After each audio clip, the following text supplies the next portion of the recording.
ఎవరైనా అత్తాకోడలు part 1 miss అయితే ఇప్పుడే వెళ్ళి చూడండి. రాఘవయ్య రాము గదిలోకి వచ్చి ఇలా అడుగుతాడు. ఏరా రాము, ఏంట్రా, ఏంటి టెన్షన్ పెట్టేస్తున్నావు? చెప్పరా, ఎలా మారుస్తావు మీ అమ్మని?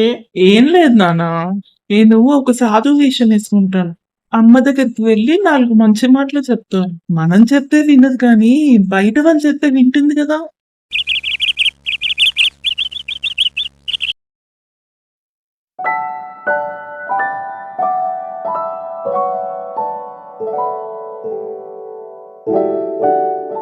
రాము రాఘవయ్యకి చెప్పినట్టే స్వామీజీ వేషం వేసుకుని కాంతం దగ్గరికి వెళ్తాడు. అమ్మా కాంతం, నీకు హితం చేయడానికి వచ్చాను తల్లి. అతి త్వరలో నీ ఇల్లు గుల్లవబోతుంది. అరిష్టాలు మీ ఇంట్లోనే ఉంటాయి. అదేంటి స్వామి అలా అంటున్నారు? ఈ అరిష్టాల నుంచి నేను ఎలా తప్పించుకోవాలి? దయచేసి సెలవియండి స్వామి. తల్లి, అలా అవ్వకుండా ఉండాలంటే నువ్వు చేయవలసింది ఒక పని. నీ కోడల్ని ప్రేమగా చూసుకో. నీ కోడల్ని ఎప్పుడూ బాధ పెట్టకుండా చూసుకో. ఈ మాత్రం చేస్తేనే చాలు. మీ ఇంటికి రాబోయే అరిష్టాలన్నిటినీ అరికట్టచ్చు. నీ ఇంటిని కాపాడుకోవడానికి ఇది ఒక్కటి మాత్రమే మార్గం తల్లి. నా ఇంటిని కాపాడుకోవడానికి నేను ఏమైనా చేస్తాను స్వామి. మీరు చెప్పినట్లే ఈ రోజు నుంచి నా కోడల్ని చాలా ప్రేమగా చూసుకుంటాను. ఎప్పుడూ సంతోషంగా ఆనందంగా ఉండేలా చూసుకుంటాను. శుభం భూయాత్. ఈ విధంగా రాము కాంతానికి హితబోధ చేసి అక్కడి నుంచి వెళ్ళి బాగున్నారా సాధు వేషంలో? భలే బోల్తా కొట్టించావు మీ అమ్మని. ఇప్పుడైనా మీ అమ్మ మారితే బాగుండు. మారుతుందో లేదో మరి. నానా, గట్టిగా మాట్లాడదు నానా. అమ్మ చూస్తే ప్రమాదం. నా ప్లాన్ మొత్తం తెలిసిపోతుంది. నా కష్టం వృధా అయిపోతుంది నానా. నన్ను అరవద్దని నువ్వు అరుస్తావు ఇట్రా. సరే నానా, మీరు అరవకండి, నేను అరవను. ఏ మాటకా మాటే రాము. భలే సాధు వేషం వేసావు. నేనే గుర్తుపట్టలేకపోయాను తెలుసా.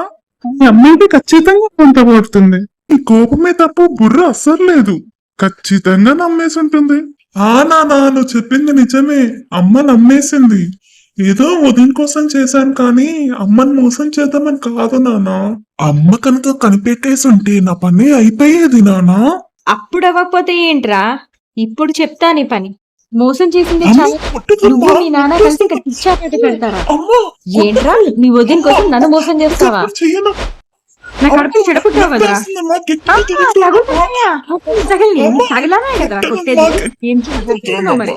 మరోసారి నన్ను మోసం చేయడానికి కనుక ప్రయత్నించావా చూడు, చెప్తా నీ పని. ఏమనుకుంటున్నావో ఏమో, అప్పుడు నాకంటే చెడ్డవాళ్ళు ఎవ్వరూ ఉండరు.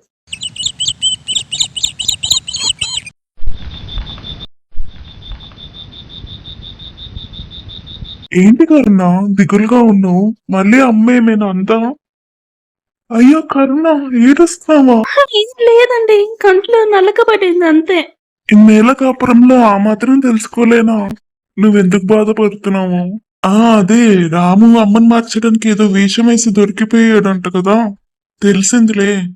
అవునండి, నా కోసం వేషం వేసి అత్తయ్య గారితో దెబ్బలు తిన్నాడు. అందుకు నాకు చాలా బాధగా ఉంది. దీని తర్వాత రాము చాలా నొచ్చుకున్నాడండి. అందుకు నేను రేపు ఊరికి వెళ్ళిపోతున్నాడు. ఊరుకో కరుణ, బాధపడకు. అయినా నీకు తెలుసా, రాము ఏమీ బాధపడేళ్ళట్లేదు. సెలవులు అయిపోయానే వెళ్తున్నాడు. ఇవేమీ మనసులో పెట్టుకోకు కరుణ. ఇప్పటికే ఆలస్యమైంది, పడుకో.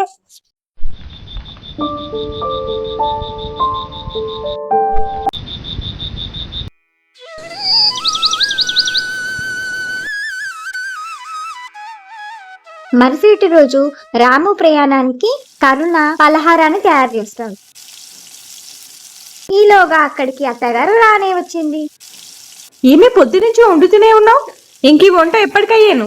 మళ్ళీ నేను వచ్చి ఏదో అంటానని చెప్పి ఆ క్యారేజ్ ఇక్కడ పెట్టుకున్నావు. సర్దడం లేదు, ఏం లేదు. ఇంకా తొందరగా కానీవే, అక్కడ ట్రైన్ టైం అయిపోతుంది వాడికి. అత్తయ్య వచ్చేస్తున్నా, అయిపోయింది. మన రామకి ఇష్టమని పలావ్ చేశాను. ఇదిగో సర్దేస్తున్నాను, మీరు వెళ్ళండి, నేను వస్తున్నాను. ఇదొకటి బాగా నేర్చావు. ఎప్పుడు ఏదో ఒక కుట్టి సాకు చెప్తూ ఉంటావు. ఏదైనా చెప్పడం పాపం అయిపోతుంది. నీకోసం ఇంట్లో వాళ్ళందరూ నాటకాలు వేయడం మొదలు పెట్టారు. శుభవాన వాడు వెళ్తుంటా ఏడిపోయింటే తొందర ఖాళీ చేయరా బయటికి.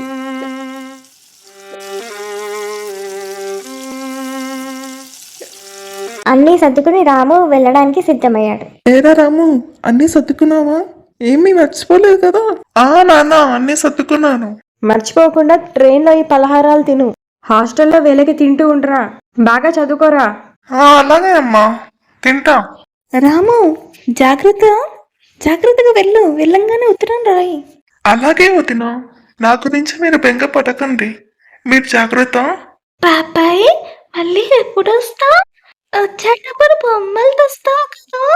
తప్పకుండా నీకు బోర్డు బొమ్మలు తెస్తాను మొన్నే. ఒరే, ట్రైన్ కి టైం అవుతుందిరా. అన్నయ్య, వచ్చేస్తున్నా. రాము రైల్వే స్టేషన్కి వెళ్ళి హైదరాబాద్ ట్రైన్ ఎక్కేస్తాం.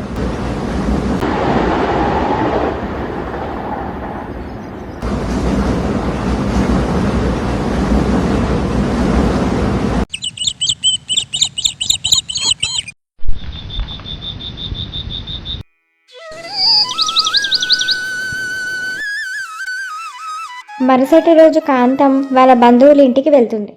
ఆనాటి సాయంత్రం రాఘవయ్య, రఘు, కరుణ ముగ్గురు ఆరు బయట కూర్చుని మాట్లాడుకుంటారు. అబ్బా, ఇల్లు ఎంత ప్రశాంతంగా ఉందో. నానా, అమ్మ లేకపోతే చాలా ప్రశాంతంగా ఉంది. ఊరుకోండి మావయ్య గారితో మీరు కూడానా? నాకైతే అత్తయ్యగా లేకపోతే ఇల్లు మొత్తం బోసిగా ఉందండి. ఎంతైనా ఆవిడ మా అమ్మ లాంటిది. ఎంత మంచి మనసమ్మా నీది. నీ మంచితనం అది ఎప్పుడు అర్థం చేసుకుంటుందో ఏంటో. చిన్నవాడైనా వాడు గట్టి ప్రయత్నమే చేశాడు. ఈ ఇంటికి పెద్ద దిక్కు అయి ఉండి నేను ఏ ప్రయత్నమూ చేయలేదు. ఊరుకోండి నానా, నేనే ఏ ప్రయత్నం చేయలేదు. మీరు మాత్రం ఏం చేస్తారులేండి. ఊరుకోండి, బాధపడకండి. మావయ్య గారు, మీరేం దిగులు చెందకండి. మీరు అనుకుంటున్నట్టు నేనేం కష్టాలు పడట్లేదు. నేను సంతోషంగానే ఉన్నాను. ఊరుకో అమ్మ కరుణ, నీకేం తెలీదు. ఇప్పుడు నా వంతు ప్రయత్నం నేను చేస్తాను. చూడండి, ఈసారి అది ఖచ్చితంగా మారు తీరుతుంది. రాఘవయ్య ఏ ప్రయత్నం చేస్తాడో తర్వాయి భాగంలో చూద్దాం. మీకు కనుక ఈ వీడియో నచ్చితే లైక్ చేయండి, షేర్ చేయండి, సబ్స్క్రైబ్ చేసి బెల్ ఐకాన్ క్లిక్ చేయండి.